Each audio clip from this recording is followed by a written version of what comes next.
Hi everyone, thank you so much for joining us for another episode.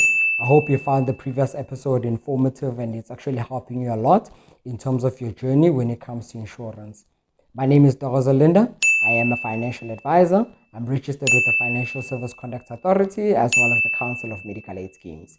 So today we are going to be doing a comparison on day-to-day benefits for medical aid as well as health insurance, because we felt like, since the last episode with the day-to-day, it would only be appropriate for us to actually then discuss health insurance.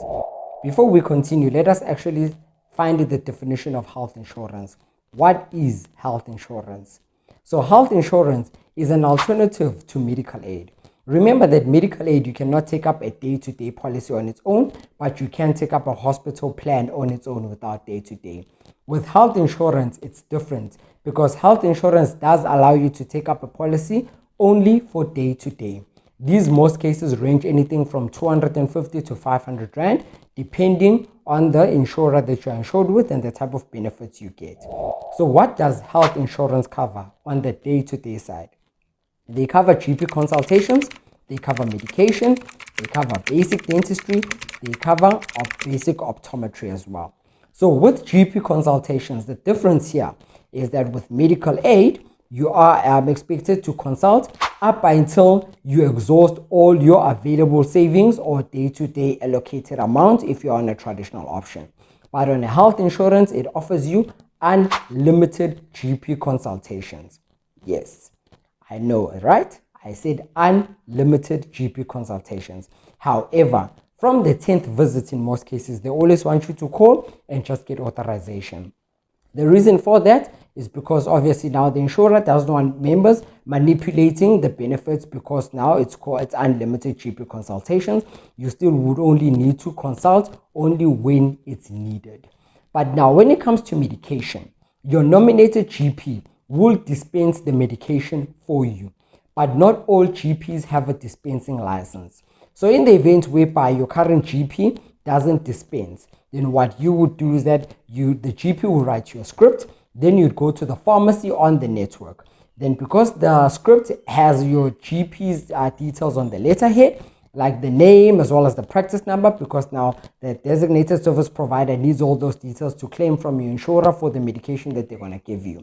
If your GP obviously is the one on the network, is the one that referred you, the pharmacy then will give you medication under the same option. But preferably, the insurers always prefer that you are covered, or rather go and get your medication from your nominated GP. On this option, you are required to use a GP on the network.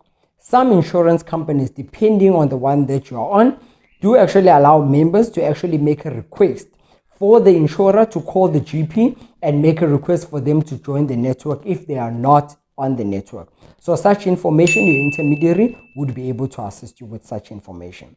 When it comes to basic optometry, it does cover basic optometry. Obviously, the value will not be as high as the one of the medical aid. Here you find that they just cover your basic optometry as well as basic dentistry as well. So also remember that you are paying low premiums here, so it will offer you lower benefits compared to medical aid. But it actually does cover the most important things when it comes to day-to-day. Ladies, should you fall pregnant and you have health insurance, then this does cover maternity as well. When I say maternity, it doesn't cover the birth. It will maybe give you like 1 or 2 consultations to go see a gynae on the network. So this is health insurance once again. So bear in mind that benefits will always be lower here. When it comes to specialists and you need to see a specialist, your nominated GP will have to refer you to go see a specialist. Now, a specialist also does have a rand value. My advice is that if you take up health insurance, always make sure that you call your intermediary or you call your insurer and find out what is the rand limit to go see a specialist. Ask the specialist how much they're going to charge you so that there are no surprises when it comes to claim stage. So it's very important when you're on the day-to-day insurance policy, always understand what you are covered for. Read your policy documents, but the best part is I always advise for you to get a financial advisor or an intermediary that will always be there to answer your questions and explain these things in detail for you. But it is a great alternative when you can't afford medical aid. instead of using your state facilities, which there's absolutely nothing wrong with them, but we all know that the lines are long there, you stay there for long hours. Most of the time our employers want us to be at work as soon as possible, so a health insurance policy would be a great alternative. Most members would always want to take up insurance due to financial reasons only for the children and not for themselves.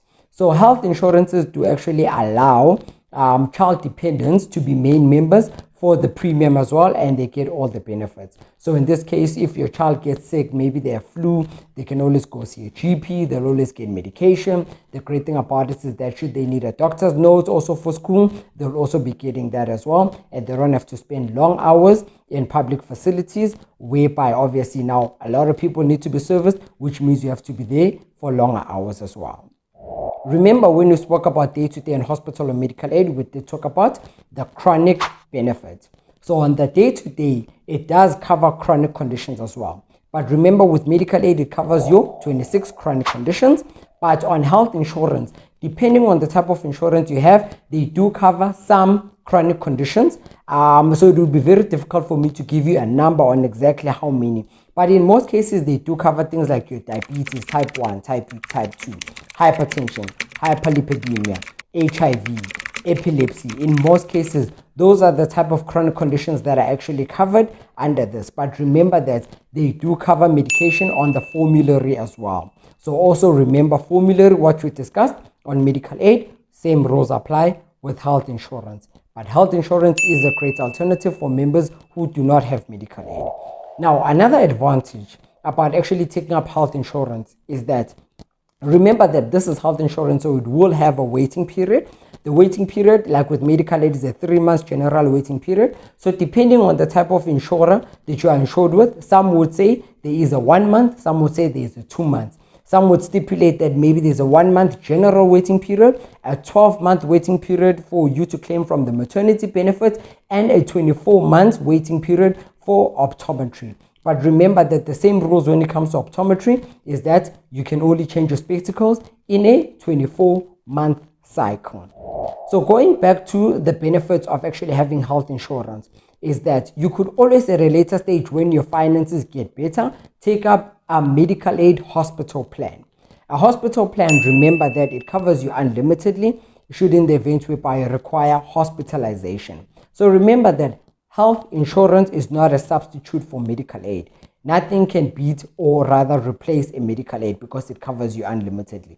But you can always use your health insurance as well as your hospital plan medical aid side by side, because when you go not feeling well and you go see a GP, you can always use your health insurance, and then should you need hospitalization, then you can just utilize your medical aid card.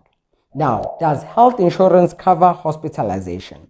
Indeed, it does, but it only covers you for accidental cases only and not for your planned procedures. So in short, illnesses in most cases are not covered with health insurance, but they would cover you for accidental. Remember in the previous video we said if you can walk yourself into a private hospital, then that's not considered an emergency. Emergency would be you fall, you break a leg, you break an arm, motor vehicle accidents, things like that, those would be covered. But even then, with health insurance, they would only cover you for stability. Remember that in this case, the goal is to keep you alive and to make sure that you are able to go to the nearest hospital. So in most cases, insurances allow you to be rushed to the nearest hospital because your benefits are limited to rand value. Remember, hospitalization is unlimited, but here you are limited to rand value. Always talk to your intermediary and know what you are covered for and what you are not covered for.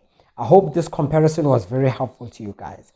In conclusion, there's a great quote that I bumped into the other day, which I'd like to share with you guys as we close off this segment.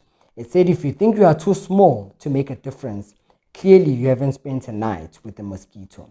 Ladies and gentlemen, my name is Dr. Linda. I leave you with peace and good health. See you in the next video. Bye.